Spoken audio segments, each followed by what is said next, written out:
Welcome back. ఉమ్మడి ఆదిలాబాద్ జిల్లాలో 10 మున్సిపాలిటీలు ఒక కార్పొరేషన్కు జరిగిన ఎన్నికల్లో ఉత్కంఠ మధ్య చైర్మన్, వైస్ చైర్మన్ల ఎన్నిక జరిగింది. 10 మున్సిపాలిటీలకు గాను 4 కాంగ్రెస్, 1 బీఆర్ఎస్, 2 చోట్ల ప్రధాన పార్టీల మద్దతుతో స్వతంత్రులు బల్దియా పీఠాలు కైవసం చేసుకోగా, మంచిర్యాల కార్పొరేషన్లో మేయర్గా కాంగ్రెస్ అభ్యర్థి ధరణి మధుకర్ పదవి ప్రమాణ స్వీకారం చేశారు.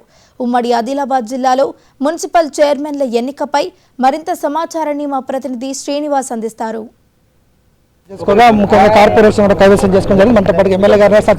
మంచిర్యాల కార్పొరేషన్ అక్కా చెల్లెలకు, అన్నదమ్ములకు, పెద్ద మనుషులందరికీ, అదేవిధంగా లక్షపేట మున్సిపాలిటీ పరిధిలోని అక్కా చెల్లెలు, అన్నదమ్ములు ప్రతి ఒక్కరికి పేరు పేరున కృతజ్ఞతలు, శిరస్సు వంచి నమస్కరిస్తున్న వాళ్ళు ఏదైతే ఈరోజు విజయం సాధించారో ఆ విజయం ముందుకు పోయేందుకు మాకు బలం చేకూర్తి ధైర్యం వస్తాను ఒక నమ్మకంతో చెప్తాను.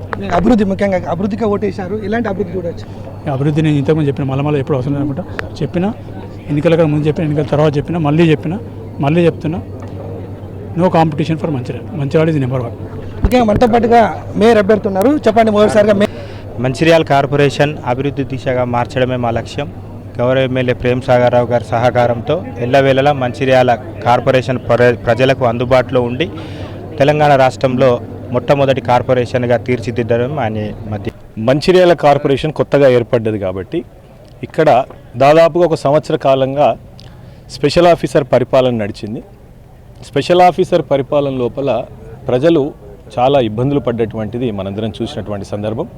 ఇవాళ ఉదాహరణకు తీసుకుంటే మంచినీరు సరఫరా అనేది సమయపాలలేనటువంటి పరిస్థితి.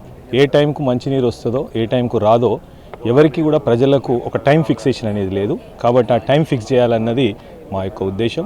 దానికి తోడుగా మంచిర్యాలలో ఏదైతే ముల్కాల నుంచి, పంప్ హౌస్ నుంచి వచ్చేటువంటి వాటరు చాలా సందర్భాలలో కలర్గా నీళ్ళు వస్తున్నటువంటి సందర్భం. ఆ విధంగా రావడంతో ప్రజలందరూ తీవ్రమైన అనారోగ్యానికి గురవుతూ ఉన్నారు.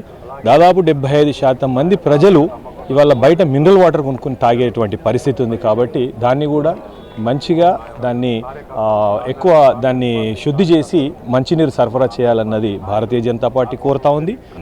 గత 2.5 సంవత్సరాల క్రితం ప్రేమ్ సాగర్ రావు గారు ఎమ్మెల్యే గెలిచిన తర్వాత ఈ 2.5 సంవత్సరాల్లోపే దాదాపుగా 70% అభివృద్ధి అనేది జరిగింది. కేవలం మిగిలింది 30% అభివృద్ధి మాత్రమే. ఇప్పుడు ఇంకా ధీమాగా చెప్పగలుగుతాం. కొత్త కార్పొరేషన్ ఏర్పాటైంది. సార్ ఆశీస్సులతో, ప్రజల ఆశీస్సులతో మేము కార్పొరేటర్లం అయినాం. ఆ 30% అభివృద్ధి కాకుండా ఇంకా ఏమైనా మిగిలినా కూడా దాదాపుగా అభివృద్ధి కార్యక్రమాలు అనేవి జరుగుతాయని మాకు గాఢంగా నమ్మకం ఉన్నది. మన ప్రియతమ శాసనసభ్యులు కొక్కిరాల ప్రేమ్ సాగర్ సురేఖమ్మ గారి నాయకత్వంలో మంచిర్యాల పట్టణాన్ని రాష్ట్రంలోనే ఒక ఆదర్శమైన పట్టణంగా తీర్చేందుకోసం పెద్దలు ప్రేమ్ సాగర్ రావు గారు అనేక అభివృద్ధి కార్యక్రమాలు చేయడం జరుగుతూ ఉంది. ఇవాళ మంచిర్యాల పట్టణానికి వస్తే ఇలా రోడ్ వైడనింగ్ చేసి అండర్ గ్రౌండ్ డ్రైనేజ్ అనుకోండి, ఇవాళ మౌలిక వసతులు కల్పించడంలో వారు అనేక అభివృద్ధి కార్యక్రమాలు చేస్తూ ఉన్నారు. ఒక పక్క మనకు మాతా శిశు హాస్పిటల్ అనుకోండి, ఇక్కడే 100 బెడ్స్ హాస్పిటల్ అనుకోండి, ఇవన్నీ కూడా ఎమ్మెల్యే గారు పేద ప్రజల కోసం వారు ఏదైతే ఒక ఆలోచన చేస్తూ ఉన్నారో రేపు రాబో రోజుల్లో కూడా ఈ మంచిర్యాల పట్టణాన్ని ప్రజలకు ఎలాంటి ఇబ్బంది కలగకుండా మౌలిక వసతులు, రోడ్స్ అనుకోండి, డ్రైనేజ్ అనుకోండి, వాటర్ అనుకోండి, ఇవన్నీ కూడా ఎమ్మెల్యే గారు కంకణబద్దులై వారు పనిచేస్తూ ఉన్నారు. వారి నాయకత్వంలో ఇక్కడ ఉన్నటువంటి మేము కాంగ్రెస్ పార్టీ కార్పొరేటర్లు అందరం కూడా మా వార్డులలో కానీ అభివృద్ధి కార్యక్రమాలు ఎమ్మెల్యే గారు తీసుకొచ్చే ప్రభుత్వ పరంగా నిధులు అనుకోండి, కార్పొరేషన్ నిధులు అనుకోండి, ఇవన్నీ కూడా పెద్ద మొత్తంలో మా వార్డులో అభివృద్ధి కార్యక్రమాలు చేయడం జరుగుతాయి. కాబట్టి రాబో రోజుల్లో ఇక్కడ మేము ఎమ్మెల్యే గారికి మంచి పేరు తీసుకొచ్చే విధంగా కార్పొరేటర్ అందరం కలిసి పనిచేస్తామని సందర్భంగా తెలియజేస్తా ఉన్నాం.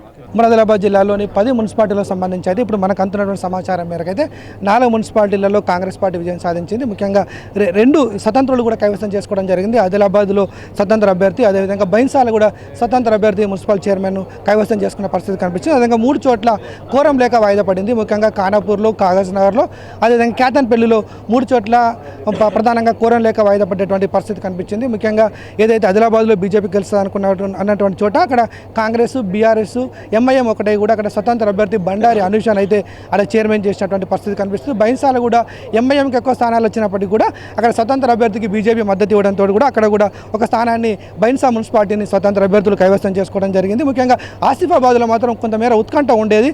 స్వతంత్రను కాంగ్రెస్ పార్టీ తీసుకెళ్ళినప్పటికీ కూడా క్యాంపుకి వెళ్ళినటువంటి కాంగ్రెస్ వాళ్ళందరూ వచ్చి ఇక్కడ బీఆర్ఎస్కి ఓటు వేసినటువంటి పరిస్థితి కావడంతో ఉమ్మడి ఆదిలాబాద్ జిల్లాలో బీఆర్ఎస్ ఆసిఫాబాద్ స్థానాన్ని అయితే కైవసం చేసుకున్నటువంటి పరిస్థితి కనిపిస్తుంది. ఓవరాల్గా 10 మున్సిపాలిటీల విషయానికి వచ్చినట్టయితే 4 జిల్లాలో ప్రస్తుతానికి కాంగ్రెస్ పార్టీ చైర్మన్లు వైస్ చైర్మన్లు ఈరోజు పదవి ప్రమాణం స్వీకారం చేసిన పరిస్థితి కనిపించింది.